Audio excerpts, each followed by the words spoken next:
नमो नमः। सर्वेभ्यो नमो नमः। जैसा कि आप लोग देख रहे हैं, हम लोग आज पढ़ेंगे मंगलम पाठ, दशम वर्ग के मंगलम पाठ को। इस मंगलम पाठ में 5 श्लोक दिए गए हैं जो उपनिषद से लिया गया है। उपनिषद अर्थात जो वेद के बाद के जो रचनाएं की गई, अर्थात जो वेद को समझने के लिए, वेद को पढ़ने के लिए जो रचनाएं की गई उसे उपनिषद के नाम से जानते हैं। वेद इतना कठिन था कि वेद को पढ़ना तो दूर, उसका उच्चारण इतना कठिन हो गया कि लोग उसको समझ नहीं पा रहे थे। तो उसी वेद को समझने के लिए उपनिषद का रचना की गई, उपनिषद बनाया गया। तो वैसे तो उपनिषद बहुत से हैं, लेकिन 108 की गिनती तक मैं जानता हूँ कि 108 उपनिषद होते हैं।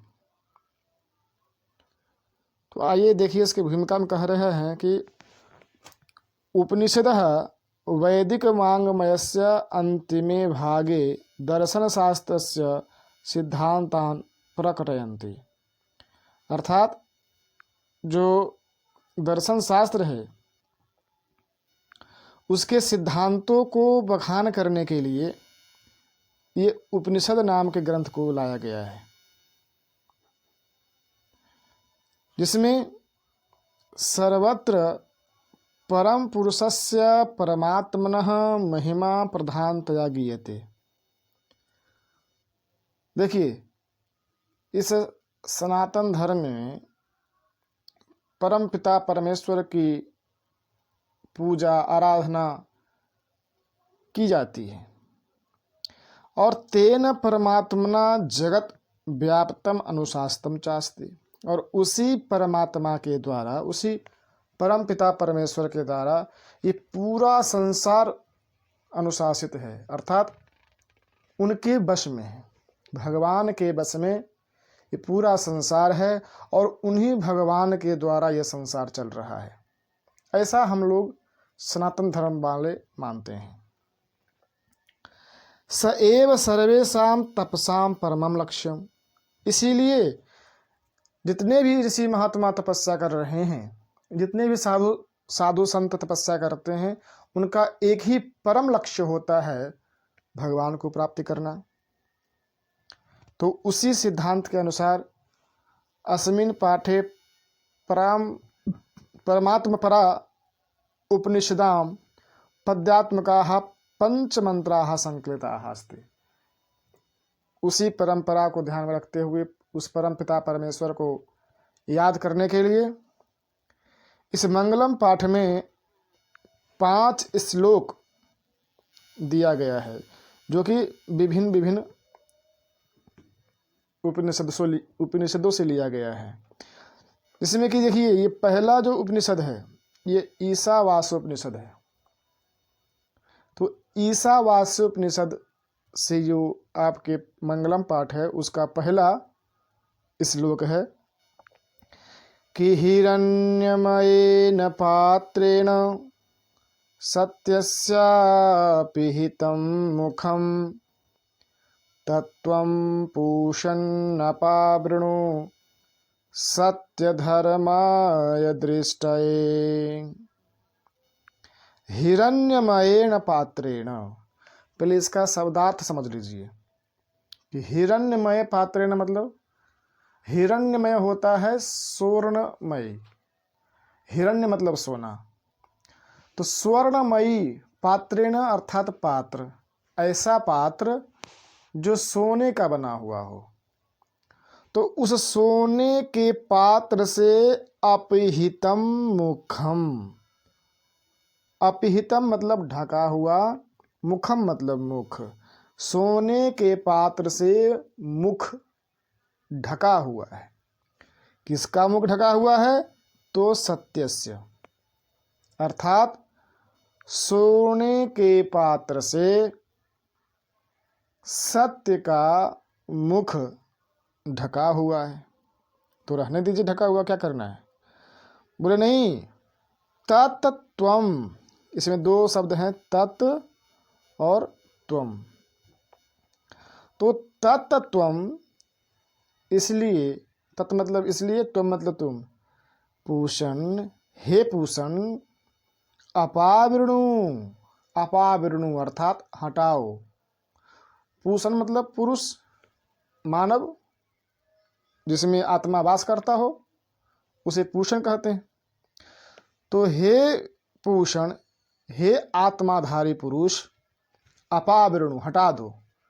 क्या हटा दो? वही स्वर्णमय पात्र जो ढका हुआ है इससे। क्यों हटा दें? तो बोला दृष्टये, देखने के लिए। क्या देखने के लिए? तो सत्य धर्माय, सत्य और धर्म को देखने के लिए उस स्वर्णमय पात्र को हटा दीजिए।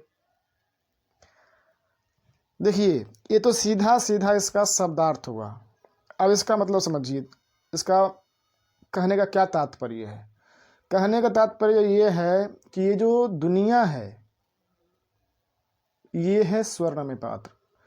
अगर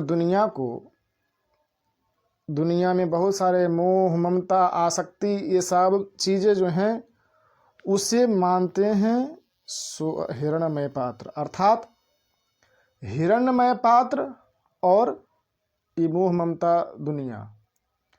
और उधर सत्य मतलब भगवान, परमेश्वर, क्योंकि सत्य का अर्थ होता है जो कभी नष्ट नहीं होता है, जो जिसका कभी विनाश नहीं होता है। तो वो परम पिता परमेश्वर है। तो उनका मुख ढका हुआ कैसे? तो बोले ये इस मोह ममता के द्वारा। तो उसको क्या करना है? हटाना है। कैसे हटाना है? तो सत्य धर्म के आश्रय को लेकर के, सत्य और धर्म में चलिएगा तो आपका भगवान से मिलन हो जाएगा। इतना इसका कहने का तात्पर्य है। अब अगला श्लोक है, वो कठोपनिषद से लिया गया है। ये श्लोक जो देख रहे हैं, अणो अणियान, ये कठोपनिषद से लिया गया। पहला है ईशावास्योपनिषद से और दूसरा है कठोपनिषद से। पूछता है कि हिरण्मयेन पात्रेण सत्यस्या पिहितं मुखम तत्त्वं पूषणपावृणु सत्य धर्माय दृष्टे। ये किस उपनिषद से लिया गया है? तो किसे है? ईशावास्योपनिषद। या चार दे देगा कि ईशावास्योपनिषद, कठोपनिषद, मुंडकोपनिषद इत्यादि में से हिरण्मयेन पात्रेण किस उपनिषद का है? तो वहां टिक लगाना पड़ेगा, इसका है। आगे है कठोपनिषद। कठोपनिषद का मंत्र है कि अणोरणीयान महतो महीयान आत्मा सजंतोर निहतो गुहायां तमक्रतुः पाश्यति वीतशोको धातु प्रसादान महिमानमात्मनः। अर्थात अणोरणीयान महतो महीयान, जो परम पिता परमेश्वर, जो आत्मा जो है वो कैसा है? अणु अनियान। अणु मतलब परम छोटा, सूक्ष्म, जिससे छोटा हो ही नहीं सकता है, जिसको अणु कहते हैं। तो वो आत्मा, वो परम पिता परमेश्वर कैसे हैं?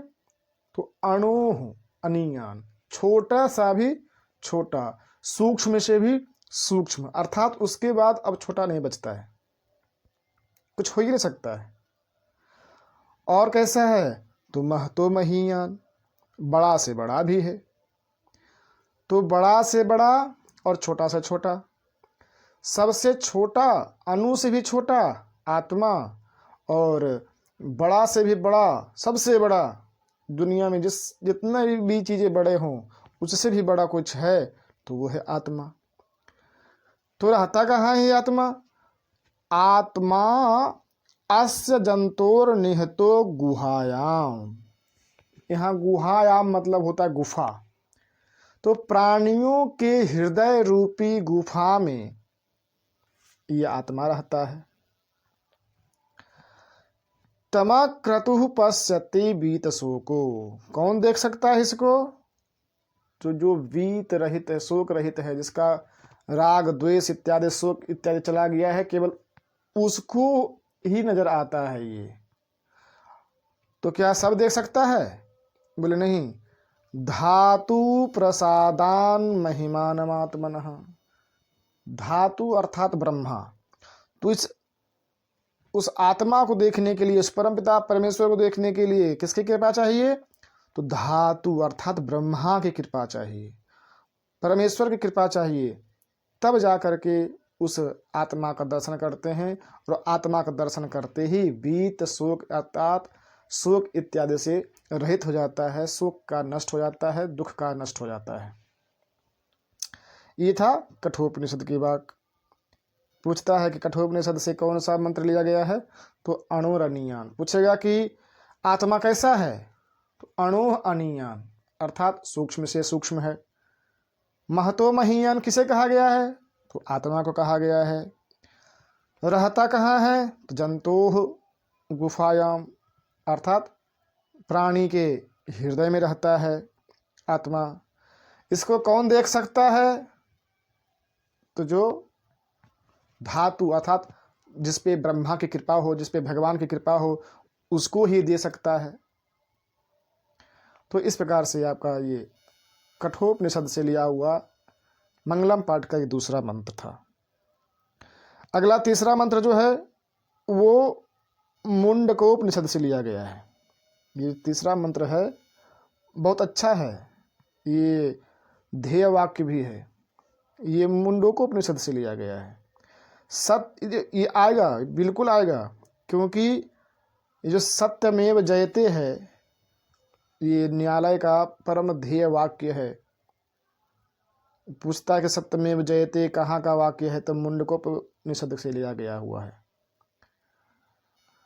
तो सत्यमेव जयते नानृतं सत्येन पंथा विततो देवयानः येन क्रमन्त ऋषयो ह्याप्तकामा यत्र तत् सत्यस्य परम निधानम। देखिए, सत्यमेव जयते, विजय किसकी होती है? सत्य की।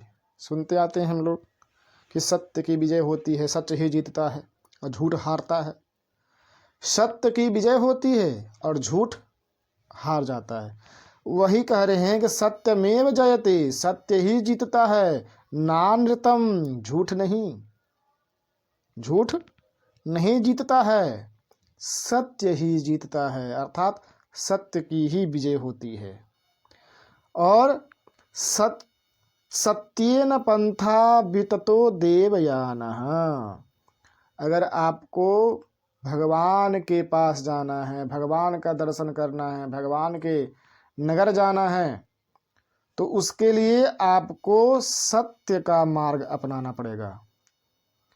क्योंकि देवताओं के पास जाने के लिए केवल सत्य का मार्ग चुनना पड़ेगा और कोई रास्ता नहीं है। कोई गया है क्या? बोला हाँ, ये ना क्रमंत ऋषयो ह्याप्त कामा। जिसको अधिक्रमित कर करके, जिसको उस रास्ते को जो अपना करके, वही परम जो ऋषि महात्मा हुए हैं, जो पूर्ण काम हो चुके हैं, वही इसको वहाँ सत्य के रास्ते से जाते हैं। यत्र तत् सत्य से परम निधानम। जो जहाँ पे उस सत्य का परम खजाना छुपा हुआ है, अर्थात परम पिता परमेश्वर का परम लोक है। तो इस प्रकार सत्यमेव जयते नानृतम, सत्य का विजय होता है, सत्य जीतती है, और अनृतम अर्थात झूठ हार जाता है। सत्येन पंथा विततो देवयानः, लिखा रहेगा कि देवयान, अर्थात देवयान मतलब देवताओं का मार्ग, देवताओं के जाने की रास्ता किससे बना हुआ है? पंथा मतलब होता है रास्ता, और सत्येन मतलब सत्य के द्वारा। कौन जाते हैं? तो जो पूर्ण काम हो चुके हैं ऋषि महात्मा, वे लोग जाते हैं। यत्र तत् सत्य से परम निधानम, जहाँ सत्य का परम खजाना छुपा हुआ है। अगला आपका मुंडकोपनिषद से ही लिया गया हुआ। देखो मुंडकोपनिषद से 2 श्लोक लिया गया है, एक सत्यमेव जयते और एक ये जो बहुत अच्छा श्लोक है, चौथा श्लोक जो है ये बहुत ही उत्तम श्लोक है कि यथा नद्यः स्यन्दमानाः समुद्रे आस्तं गच्छन्ति नामरूपे विहाय तथा विद्वान् नामरूपाद् विमुक्तः परात् परं पुरुषमुपैति दिव्यम्। यथा नद्यः स्यन्दमानाः समुद्रे, जैसे नदी बहते हुई जाके समुद्र में मिल जाती है, और जैसे ही समुद्र में मिलती है तो वो नदी नदी नहीं रह करके समुद्र बन जाता है। अस्तम गच्छन्ति नाम रूपे विहाय, अपना नाम जो है, रूप जो है नदी का छूट जाता है। जब नदी बहते हुए समुद्र में जाके मिलती है तो समुद्र में जैसे ही मिलती है तो वो नदी समुद्र बन जाता है, अर्थात अपना जो नाम था नदी और जो रूप था नदी वाला वो सब छूट जाता है उसको। वैसे ही तथा विद्वान नाम रूपाद विमुक्तः, उसी प्रकार जो विद्वान लोग होते हैं वे अपना नाम रूप इत्यादि सब इस चीज से विमुक्त हो जाते हैं कि कौन छोटा है, कौन बड़ा है, कौन पापी है, कौन धर्मात्मा है, कौन नीची जाति से है, कौन उच्च जाति से है, कौन स्त्री है, कौन पुरुष, कुछ नहीं। वो इस रूप और नाम से मुक्त होकर के परात परम पुरुषम उपैति दिव्यम, उस परम पिता के दिव्य रूप को प्राप्त कर लेता है। अर्थात विद्वान और नदी, इस दोनों की तुलना की गई है।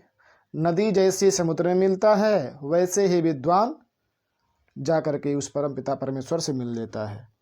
जैसे नदी समुद्र में मिलने के बाद नदी नहीं रहती है, उस प्रकार विद्वान जब परम पिता परमेश्वर को प्राप्त कर लेता है तो वो भी इस दुनिया का जो सांसारिक रूप है उसको छोड़ देता है। तो ये 2 श्लोक मुंडकोपनिषद से लिया गया, पहला सत्यमेव जयते और दूसरा यथा नद्यः स्यन्दमानाः समुद्रे। अब अगला जो श्लोक आ रहा है वे श्वेतास्वर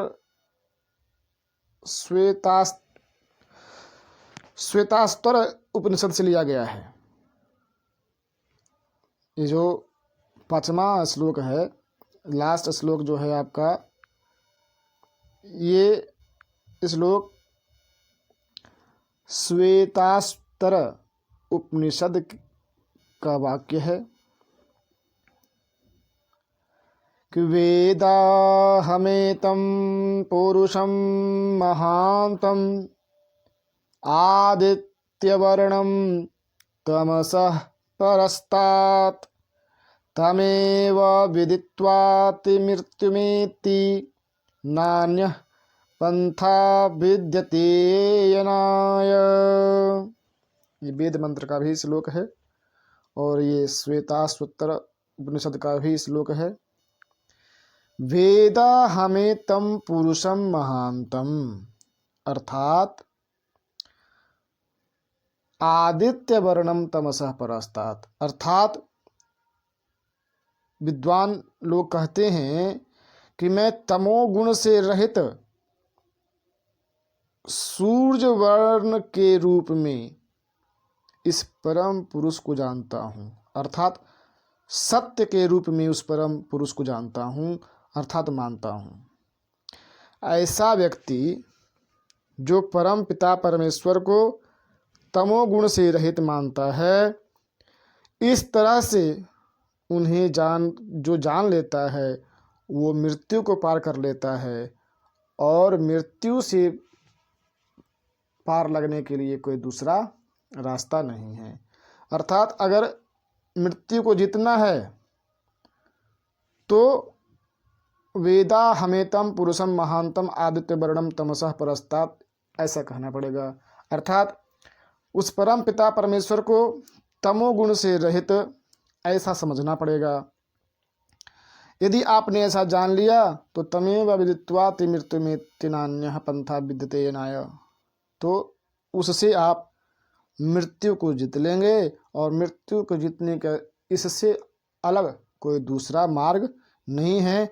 नान्यः पंथा विद्यते अयनाय, इससे दूसरा कोई रास्ता नहीं है। तो इस प्रकार से आपका ये 5 श्लोक मंगलम पाठ में दिया हुआ था, जिसमें पहला श्लोक दिया गया था आपका ईशावास्योपनिषद से, दूसरा कठोपनिषद से, और तीसरा चौथा दिया था मुंडकोपनिषद से, और 5वां श्लोक दिया गया था श्वेताश्वतरोपनिषद से।